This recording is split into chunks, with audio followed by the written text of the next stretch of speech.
What would happen if you totally and completely let go? What if you stopped making decisions and began saying yes to whatever came your way? Would life unfold the way it was supposed to instead of the way you forced it to happen? These are the type of questions that led Michael A. Singer to try something he called the surrender experiment. It's the title of his new book that details the amazing twists and turns that his life took when he stopped thinking and analyzing every decision he had to make, and began saying yes to everything that life brought his way. First, some background on Singer. He is probably best known for his 2007 book The Untethered Soul, which was praised by Deepak Chopra, who landed him a guest spot on The Oprah Winfrey Show and became a. But his latest book reveals something even more interesting, the story behind the story. Singer was a self-described hippie, living near Gainesville, Florida, when he went on a quest to quiet the chattering voice inside his head, the one that analyzed and often criticized his every move. So he began a process where, through extended meditation sessions, he learned how to quiet this part of his brain, never judging, just going with the flow of life. And life takes him on a wild ride. While in a Radio Shack one day in the late 1970s, he takes an interest in one of the very first personal computers. After making a few trips to the store to play with the display model, he buys one and teaches himself how to write computer code. He eventually ends up writing a billing program for a doctor's office, and through a series of synchronistic events, winds up creating the country's largest medical software firm. There's much more to the story, but let's first look at Singer's way of thinking that got him to a place where he enjoyed such success. In this passage, he sums up the daily conundrum most of us face, the battle between individual will and the reality of life unfolding around us ends up consuming our lives. When we win the battle, we are happy and relaxed. When we don't, we are disturbed and stressed. Singer wonders if it has to be this way. He speculates that, if the natural unfolding of the process of life can create and take care of the entire universe, is it really reasonable for us to assume that nothing good will happen unless we force it to?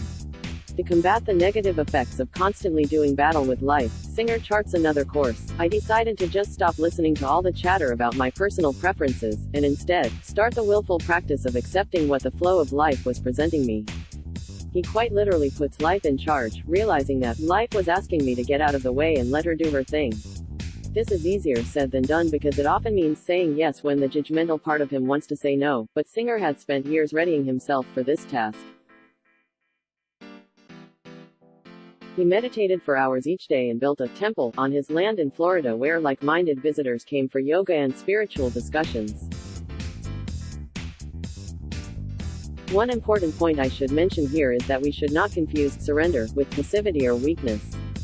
In Singer's world, it required all the strength I had to be brave enough to follow the invisible into the unknown. He goes on to say that, I let go of myself and allowed what was meant to be, too. By accepting the challenge of serving the energy that came my way, Singer is able to build a massive national company, that at the peak of its success is brought to its knees by an unscrupulous former employee. One of his top salesmen is arrested by the government for taking kickbacks and to save his neck implicates Singer in the scheme. An overreaching federal prosecutor goes after Singer in a case that gets tied up in the courts for years. Singer was forced to step down from the company he had created, but a funny thing happened during the time he was waiting for the case to be resolved. He wrote The Untethered Soul.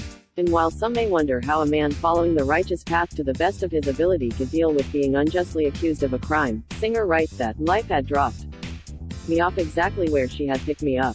The charges were eventually dropped and he went back to his temple where he had started his meditation sessions 40 years earlier. Over the years, thanks to his business success, his property had grown to over 100 acres and several structures, and hosted both morning and evening services. In his words, because I had surrendered each step of the way, no scars were left on my psyche. He goes back home in peace. He had learned what for him were the most vital lessons of life, that by putting life in charge, everything would work out just the way it was supposed to. below are singer's parting words, lightly edited, summarizing his experience. All I did was my very best to serve what was put in front of me and let go of what stirred up within me.